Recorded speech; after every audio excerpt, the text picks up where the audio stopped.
병실 속 따스한 순간. 조명이 약간 어두운 병실, 병상 위에는 산소호흡기를 낀 채 누워있는 이만득이 있습니다. 그의 손을 꼭 붙잡고 있는 고봉이의 표정에는 슬픔과 간절함이 묻어 있습니다. 고봉이가 아버님, 조금만 더 어머니랑 저랑 살다 가세요. 라며 두 손을 꼭 잡고 말했습니다. 고봉이의 손에는 살짝 떨림이 느껴졌고 눈가는 촉촉해져 있었습니다. 침대 옆에 놓인 작은 물컵도 그녀의 손길에 흔들리고 있었습니다.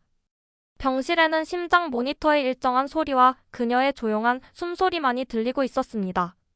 한참 동안 아무 대답이 없자 고봉이는 아버지의 손을 이마에 가져다 대며 속삭였습니다. 고봉이가 다들 아버님 걱정 많이 하고 있어요. 그러니까 꼭 일어나셔야 해요. 라고 말했습니다. 밖에서는 길레가 흐느끼며 병실 문을 열고 들어왔습니다. 고봉이는 놀란 듯 돌아보았지만 곧 그녀를 향해 조용히 고개를 끄덕였습니다. 두 여자는 서로를 바라보며 깊은 한숨을 내쉬었습니다. 정원에서 마주친 부자. 강주는 집에 놔두고 온 물건들이 있어서 들어가던 와중에 정원에 물을 주고 있던 지승돈과 마주치게 됩니다. 지승돈은 강주를 바라보았습니다. 지승돈이 무슨 일이냐? 표정이 굳어 보이는데라고 물었습니다. 서강주는 핏줄이 아니어도 제가 아버지 아들이라는 걸 증명해 내겠습니다. 라며 단호한 목소리로 말했습니다. 그의 눈빛에는 흔들림이 없었고 손은 주먹을 꽉 쥐고 있었습니다. 지승도는 순간 놀란 듯 서강주를 응시했습니다. 서강주가 바닥에서부터 다시 시작할 겁니다. 저 스스로의 힘으로 성공해서 아버지 앞에 떳떳이 설 수 있도록 하겠습니다. 라며 결연한 표정으로 말했습니다. 지승도는 아무 말 없이 잠시 침묵하다가 천천히 강주에게 다가갔습니다. 그는 서강주의 어깨에 손을 올리며 깊은 한숨을 내쉬었습니다. 지승돈이 네가 진심으로 그렇게 생각하고 있다면 내가 지켜볼게. 하지만 그 길이 얼마나 험난한지 깨닫는 순간도 올 거다. 라고 조용히 말했습니다. 서강주는 고개를 끄덕이며 지승돈을 향해 옅은 미소를 보였습니다. 서강주가 아버지 말씀 명심하겠습니다. 제가 해낼 겁니다. 라고 말하며 집을 나섰습니다. 지승도는 혼자 남아 서강주의 뒷모습을 바라보며 생각에 잠겼습니다. 그의 얼굴에는 아들에 대한 복잡한 감정이 서려 있었습니다. 다리미를 위로하는 서강주. 방 안은 조용하고 어둡습니다. 다리미는 침대 끝에 앉아 눈물을 훔치며 어깨를 들썩이고 있습니다. 서강주는 문 밖에서 이 모습을 지켜보다가 천천히 들어옵니다. 서강주가 다리마 괜찮아? 라고 조심스럽게 물었습니다. 다림은 서강주의 목소리에 고개를 돌리지만 눈물이 가득 고인 얼굴로 대답하지 못했습니다. 다림이 내가 잘못했어. 모든 게 내 탓이야. 라며 흐느꼈습니다. 서강주는 그녀의 옆에 앉아 잠시 아무 말 없이 지켜보았습니다.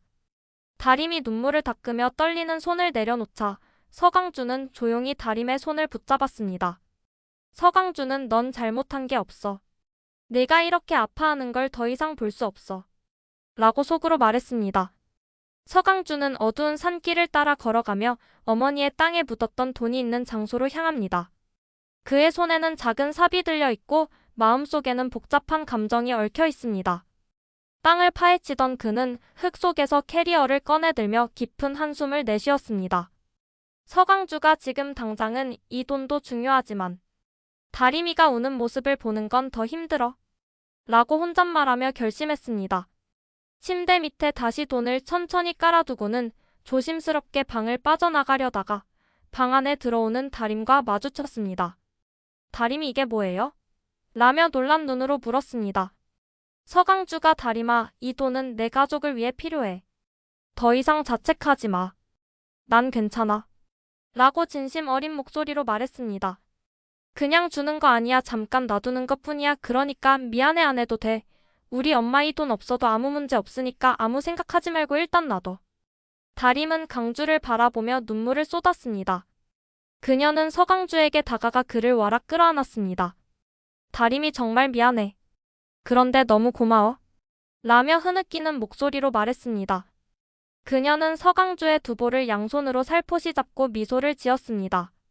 강주는 살짝 당황한 듯 웃으며 다림의 눈을 바라보았습니다. 서강주가 다림아, 나한테 조금 반한 거 아니야? 라며 장난스럽게 말했습니다. 다림은 웃음과 눈물이 섞인 얼굴로 고개를 숙였습니다. 방 안에는 두 사람의 따뜻한 공기가 감돌고 있었습니다. 깨어난 만득. 햇살이 비치는 병실 안 침대에 누워있던 만득은 천천히 눈을 뜹니다. 희미한 빛을 감지하며 고개를 돌리자 옆에 앉아있는 다림의 모습이 눈에 들어옵니다. 다림은 할아버지의 움직임을 보고 깜짝 놀라 눈물을 글썽였습니다. 만득이 다림아. 라며 약한 목소리로 다림을 불렀습니다. 다림은 그의 손을 꼭 잡고 얼굴을 가까이 가져갔습니다. 다림이 할아버지 깨어나셨네요. 정말 다행이에요. 라며 울먹였습니다.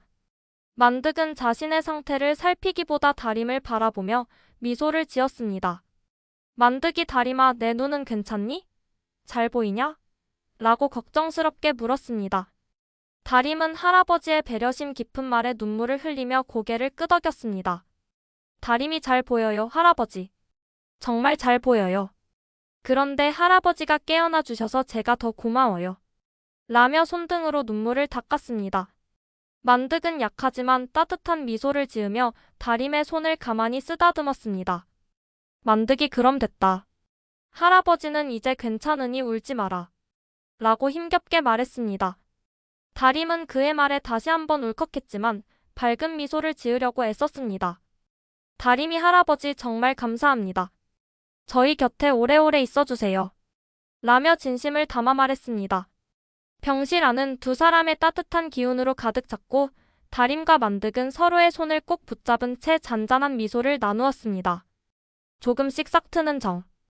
차태웅은 소파에 앉아 핸드폰을 만지작거리고 지승도는 식탁에 앉아 신문을 보고 있습니다. 집안은 조용하지만 어딘가 어색한 공기가 감돕니다. 지승돈이 신문을 접고 차태웅을 흘깃 바라봅니다. 지승돈이 저녁은 먹었냐? 라고 짧게 물었습니다. 태웅은 핸드폰에서 눈을 떼지 않은 채 대답했습니다. 차태웅이 네, 알아서 챙겨 먹었습니다.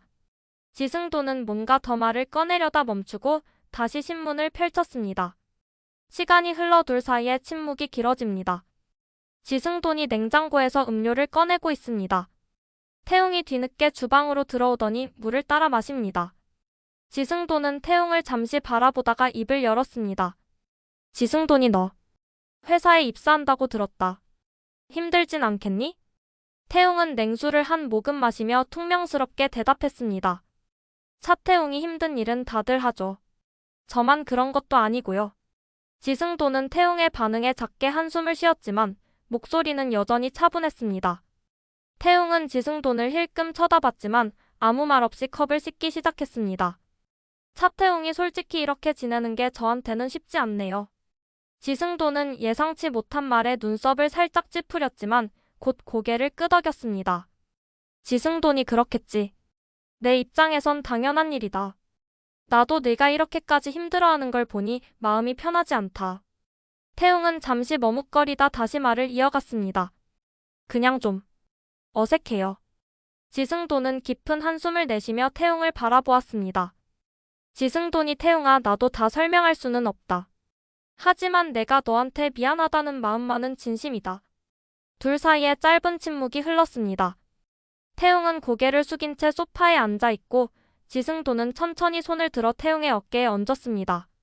지승돈이 천천히 알아가자. 나도 네가 어떤 사람인지 아직 다 모르니까. 그게 아빠로서 참 부끄럽다만. 태웅은 고개를 들지 않았지만 작은 목소리로 대답했습니다. 알겠습니다. 노력해볼게요. 지승돈은 조용히 고개를 끄덕이며 둘 사이에 조금씩 쌓여가는 정을 느낄 수 있었습니다.